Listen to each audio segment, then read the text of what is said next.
Как он стал Хлудовым? Постепенно. Сначала, когда его привели к нам, он в Омске где-то был, по-моему, в Омске или в Орске. В Омске. Он был в Омске на выходах. Вообще, вроде он акушер был, я подробностей даже не знаю.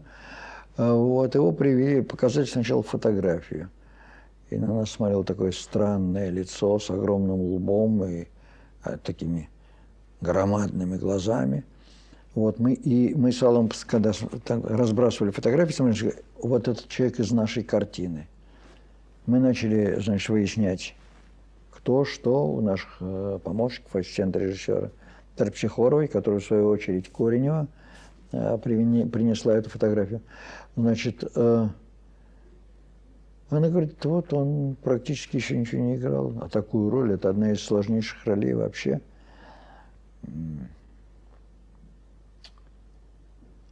Такого театрального репертуара, если взять Булгакова. Или вообще, в принципе. И поэтому неумелый, неопытный, неквалифицированный, так скажем, актер, ему очень трудно было сыграть. Но на большую, сложную роль. Поэтому мы решили его взять куда-нибудь на какую-нибудь маленькую роль. Сначала мы его решили взять на Тихого. Есть такой там персонаж Тихий, которого в результате он не играл. Потому что мы поняли, его играл замечательный тоже актер Осенев. Значит, Тихого он не играл, потому что мы поняли, что что-то он больше. Он больше этого такого мелкого контрразведчика и так далее. Тогда мы решили его взять на Голубкова, которого играл впоследствии Баталов. Очень хорошо, кстати, с моей точки зрения. И потом, как бы не сговариваясь, бросили вот его на самую трудную, с моей точки зрения, роль в картине, на роль Хлудова. Почему? Потому что он молча сидел вот там, видите, на том стуле. Мы здесь работали, он входил и говорил, можно я посижу? Ну, садись, сиди. Мы занимались, тут он уже стал своим, он стал как бы обитателем вот этого кабинета. Он там входил, спрашивал, можно, можно. Садись. И мы занимались своими делами. И изредка на него поглядывали. И вдруг вот мы почувствовали в нем некое гипнотическое начало. Актеру это очень важно. Он имел гипнотическую силу. А вот это внутреннюю, он умел молчать. И от него нельзя было оторвать глаз, когда он молчит. Ведь говорить-то уже вообще все научились, и после итальянского неореализма, пожалуйста, все натурально говорят. Мы сейчас можем с вами натурально поговорить, и нас снимут, и все будет похоже на правду. Но молчать так, чтобы от тебя нельзя было оторвать глаз, это могут немногие. Вот Дворжецкий мог это делать. Он молчал, сидел, молчал и приковывал к себе внимание. Он все время, потом мы его уже начали выгонять, потому что он мешал нам работать. Он вроде ничего не делал, но все время хотелось на него посмотреть. И потом мы сказали, оденьте на него длинную шинель. На него одели длинную кавалерийскую шинель. Длинную шинель, как там у Булгакова, это в «Мастере и Маргарите» сказано, в белом плаще с кровавым подбоем, шаркающей кавалерийской походкой в крытую колоннаду дворца Ирода Великого 14 числа весеннего месяца Ниссана вошел пятый прокуратор Иудеи, всадник Понтий Пилат. И описание Хлудова, кстати говоря, у Булгакова краткое очень. Сейчас я не могу его воспроизвести рядом с этим гениальным совершенно описанием Пилата. Очень сходится. Надо взять пьесу, посмотреть описание его. И вот мы одели на него, когда надели на него шинель, она вросла в него просто. Как будто он в ней родился, как будто он в ней всю жизнь ходил. Так он ее поймал на себя, на свое тело. И так его голова как бы сосед вписалась во все. И мы сразу поняли, что он должен играть Хлудова. И глядя друг на друга, говорим, уйди, Владик, уйди. Он ушел. Мы говорим друг другу, я уже не помню, кто первый сказал, Саш, может, Хлудова? Он говорит, давай рискнем. И вот возникли проблемы следующего порядка. Что важнее в актере? Умение или личность? Спор возник между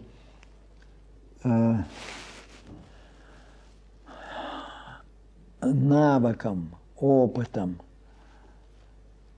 способностью как бы приспособиться к роли или личностью, которая поглощает это вот все и начинает действовать внутри этого образа. И мы, понимая, что идем на огромный риск, беря неопытного актера, мы, тем не менее, предпочли второе. И он, как говорится, мгновенно эмансипировался. То есть уже одна из труднейших съемок была первая. И уже в первой съемке он так, как губка, впитывал в себя мастерство. И я думаю, что уже через месяц это был высокопрофессиональный, может, даже меньше, через полмесяца, был высокопрофессиональный актер, и притом обладавший огромным вот таким личностной такой силой внутренней. Поэтому я думаю, что это удача.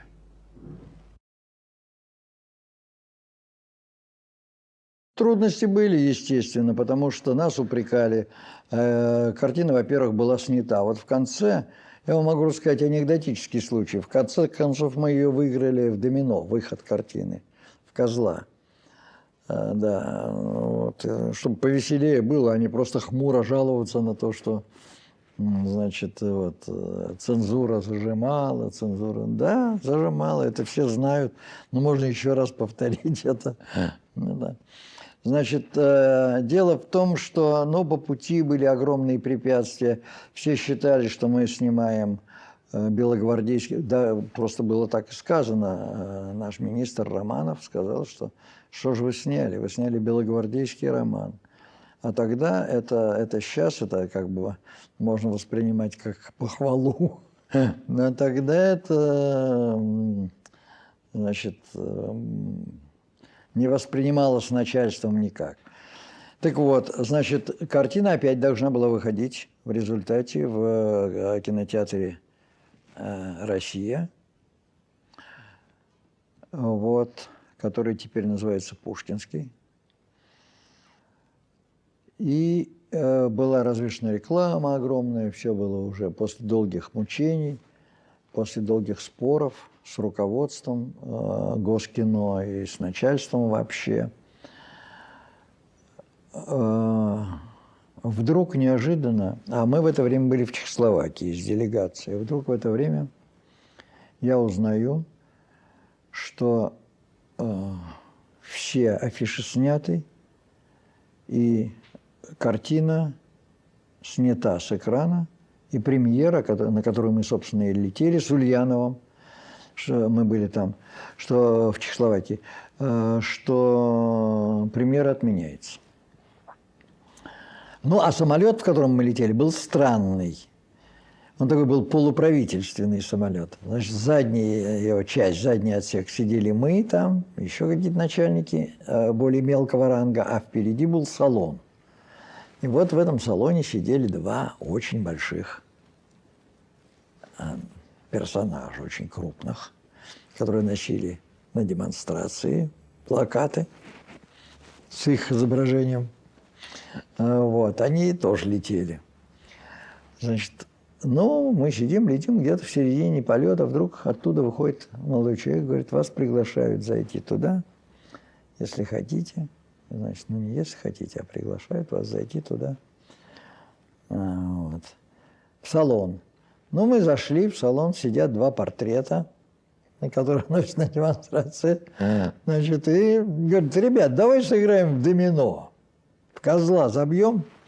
Ну, а вообще, я тоже рассказывал эту историю неоднократно, а вообще «Козел», «Домино» – это была правительственная игра. Они блестяще все играли в козла. Я вот до сих пор не могу понять, как там что-то там можно рассчитать.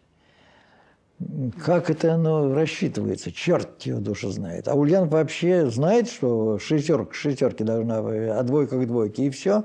И я такой же. А там два аса. Два крепких профессионала. Ну, и я тут же говорю, хорошо, мы готовы с вами сыграть, но 2 на 2, естественно, играли, но с одним условием, на американку.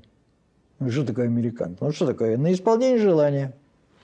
И вот мы начинаем играть. Опять возвращаемся к нашему родному, любимому и совершенно прекрасному явлению, которое называется случай. Первую партию мы выигрываем. Как? Каким боком? Почему мы выиграли? Вообще никто не знает. Так легла колода. Так легли кости.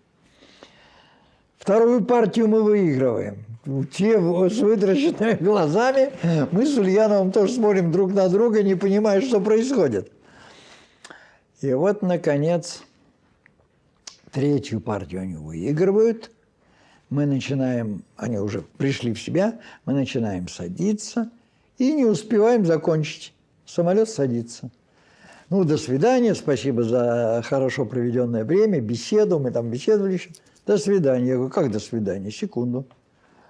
Потому что они там через ковровую дорожку красную должны из переднего салона выйти. А мы пока подождем, посидим там, когда их туда проводят, тогда и мы пойдем. В общем, короче говоря, значит, я говорю, как? Американка? А какая американка? А вот мы же договаривались, что мы играем на американку. Мы же выиграли все-таки. Получилось-то 2 на 1,5 в нашу пользу. И я обращаюсь к одному из них, говорю, давайте решайте этот вопрос. Он говорит, ну хорошо, что вы хотите-то?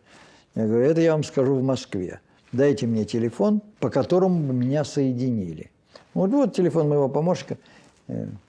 Знаем мы телефоны помощников. Это можно звонить год. Нет, я предупрежу, вас соединят. Я говорю, ну, попробуем поверить. Взял я эту бумажку, пошли мы там посидели, пока они вышли, их встретили там соответствующим образом, и они уехали. Машины прямо там у самолета. Потом мы вышли, побрели их себе в вокзал, в аэровокзал, все. Я сунул эту бумажку, приехал домой и, конечно, про нее забыл. А тут на меня уже навалились, бег сняли, звонят со всех сторон, что сдирают афиши везде. С кинотеатра России содрали огромную, там висела очень красивая большая афиша, все. Я набираю быстро трубку помощнику этому. Я говорю, здравствуйте, вот я такой-то, меня просили позвонить. Он говорит, позвоните, пожалуйста, завтра утром. Началось завтра утром, это я знаю. Однако же утром я позвонил, часиков в 11, все-таки думаю, давай позвоню, просто так, проверю. И меня соединили. Он говорит, ну какое пожелание-то? Я говорю, какое? У меня у нас картина должна выйти в России. Развешаны плакаты, то, что, 5-е, 10-е, уже объявлено везде. Ее сняли. А почему сняли? Я говорю, сняли вот. Потому что считает, что это белогвардейский роман по Булгакову. Все. Ну ладно, я разберусь. Что не сказал, повесил трубку. И представляете себе мое удивление, когда дня через 3 вдруг я вижу, что все возвращается на место. Таким образом, я абсолютно четко могу сказать, что фильм «Бег» мы с Ульяновым выиграли в «Козла».